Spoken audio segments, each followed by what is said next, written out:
Hello, in this video, I'd like to share with you the effects of the proposed tax changes on us as property investors. So my name is Simon Zutshi. I'm the author of Property Magic, the Amazon #1 property bestseller. I'm the founder of the Property Investors Network, the first networking in the UK with 50 networking meetings all over the country. And I've been investing in property for over 25 years. Now, I want to start off this video by saying, look, these tax changes don't sound like good news for us as property investors. However, this kind of thing has happened before, and we need to accept that one thing in life is certain, and that is that we're going to get change. There's certainty that it will be change. And when things change and happen, sometimes investors say, oh my God, we can't invest in property. For example, I remember when they introduced the additional 3% charge stamp duty for property investors. I know a lot of investors said, oh, well, that's it. Property's going to be too expensive to buy. We can't do it anymore. Actually, as professional investors, we just adapted. We made sure that we were negotiating an extra 3% or more off the purchase price to make sure that extra cost was covered. So it's all about adapting. Back in 2015, the government announced they were going to bring in Section 24 in April 2017. And what that meant was that previously, we wanted to own property in our own name. That was the most tax efficient way of doing it. That's what most investors did. But now moving forward, most people are buying property in their company name because it's more tax efficient. Because if you own property in a company structure, at the moment, at the time of recording this video, Section 24 does not affect property held within a company structure. So that's why most people put their property into a company. Now, the proposed tax changes are, first of all, a change to corporation tax. So if you own your property in a company, you're going to be paying more tax. And then also there's a proposed change to capital gains tax. So when you sell a property you own in your own name, you pay capital gains. So this is going to affect investors. But first of all, let's think about why is the government doing this? Well, obviously, in March 2020, the UK was hit by COVID-19, this pandemic that had been sweeping around the world. The UK went into lockdown for a couple of months. The government introduced lots of ways of helping the general people, and I think actually they did a pretty good job. They introduced the furlough scheme where rather than companies laying off loads of staff, they put them on furlough. They got 80% of the salary, which is better than nothing. They also brought out the bounce back loans and the CBIL loans and things. So the government has been spending lots and lots of money to help the population and to help businesses. In reality, that's got to be paid for somehow. So I'm not surprised that the government are talking about and looking at increasing taxes. And these are two of the taxes they're looking at implementing a rise. So let's look at each of them in turn. Now, these are just proposals at the moment. We're going to need to see what happens in the next budget, obviously. And sometimes the government talk about things, they don't actually bring things in, and sometimes rates change. But I'm just going to talk general terms at the moment. So there's a talk about increasing the amount of corporation tax. So corporation tax is the tax you pay within a business when you make money. If you don't make money, you don't pay the tax, but hopefully as a successful property investor, you're going to be making profits on your investing, and that is subject to corporation tax. They're talking about increasing that amount of tax, which means you'll pay more tax and have less money after tax within your business. So it's something we just have to take on. Again, like I've said, we have to adapt when things happen. Now, the other thing is they're talking about increasing capital gains tax. Capital gains tax is where you sell a property that you own in your own name, or if you sell shares in your own name. And basically, let's say you bought a property here and you sell the property here for a higher value.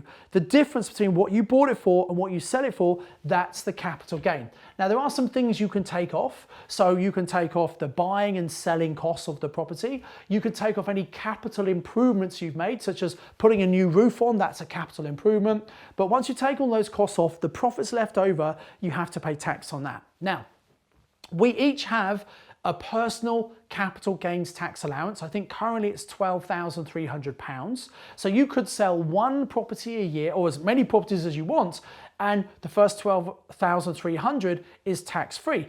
By the way, if you own it in joint names with a partner, you both get that 12,300, so you get 24,600 tax-free. And in fact, selling one property a year can actually be a pretty good strategy as long as you take that profit and reinvest it in another one. Otherwise, eventually you'd have no property left. But I do that. I look at my portfolio each year. I say, okay, what's the least performing property, or where's the property that I've been struggling to rent out, or where's the property where if I look at the return I'm getting based on the equity, it's not such a good deal. So I sell at least one property a year. I take my tax-free money. I then reinvest the profit back in another property that's a better property than the one I sold. So that's quite a good strategy to use. However, the extra profit after your personal allowance, they're going to increase the amount of capital gains tax. Now, it used to be, I think a long time ago, it was 20% and 40% based on your personal tax level. Then they brought it down to 18% or 28%, again, based on your personal tax level. There's talk of them putting that up. So just be aware of that. If you're going to be selling a property, that might be a consideration. However, I want to stimulate your thinking here by reminding you that if you never sell a property, you never pay capital gains tax. Now, I've sold properties in the past. I've genuinely regretted selling properties I've sold. In fact, I'm going to do another video you should look out for on this YouTube channel, all about when you should sell and if you should sell property or not. So look out for that video. But generally, I've regretted selling because the capital growth has been incredible. I should have really retained those properties. If I'd never sold those properties, I'd still have them, obviously, but I would have never paid capital gains tax. You might think, well, what about when you die? When you die, all capital gains tax is wiped out. Why is that the case? Because instead you're taxed on inheritance tax. And inheritance tax at the moment is 40%. It might well change, who knows, but at the time of recording this is 40%. So what that means is that they won't tax you on the gain that you've had, but your estate is taxed on the equity and the net assets in your estate, which is a higher tax rate. Now, there's some clever planning you can do to minimize your inheritance tax, and I highly recommend, when it comes to tax, I'm talking very general. I can't give you tax advice, of course, but you know what? I think it would be really good if you want to be a property investor to make sure you invest some money with a proper qualified accountant who is a property tax specialist to make sure you set things up in the right way. In that way, you can set things up to make sure that once you're no longer here, you can pass a legacy onto your loved ones, onto your family, and they're not losing 40% of it to the taxman. Look, I'm all in favor of paying taxes. We need to contribute to the roads and the National Health Service and the schools, etc. But I don't want to pay excessive tax. In fact, I think I'm going to do another video all about minimizing tax as well. So look out for that particular video on this YouTube channel. So guys, the tax changes they're talking about, potentially they sound like bad news, and yes, they are bad news. We have to pay more tax. There's always a way to work with these things. We just have to find better deals. And the final thought I want to leave you with, I meet sometimes people who worry about the amount of tax they're going to have to pay. But I think that's a reverse way of looking at it. You should look at it like this.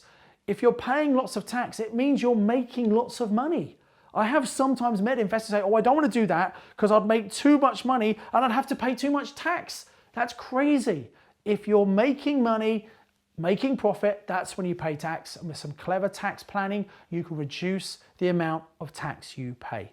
So guys, I do hope this video has been useful. If you like it, please smash the like button. Please put a comment. And by the way, subscribe to this channel. If you subscribe to the channel, it means you don't miss any of these videos when they come out, because I give lots of great free content for you that I hope is going to stimulate your thinking, make you a more successful investor. Why on earth wouldn't you want to watch all these videos? Make sure you hit the subscribe button and you get notified every single time. Press the little bell button as well. Every time a new video comes out, you will get notified about that. So as ever, I encourage you to invest with knowledge, invest with skill. Click on the like button, click on the bell, click on subscribe, and leave a comment below. I look forward to helping you with more videos in the future. Invest with knowledge, invest with skill. Thanks for watching.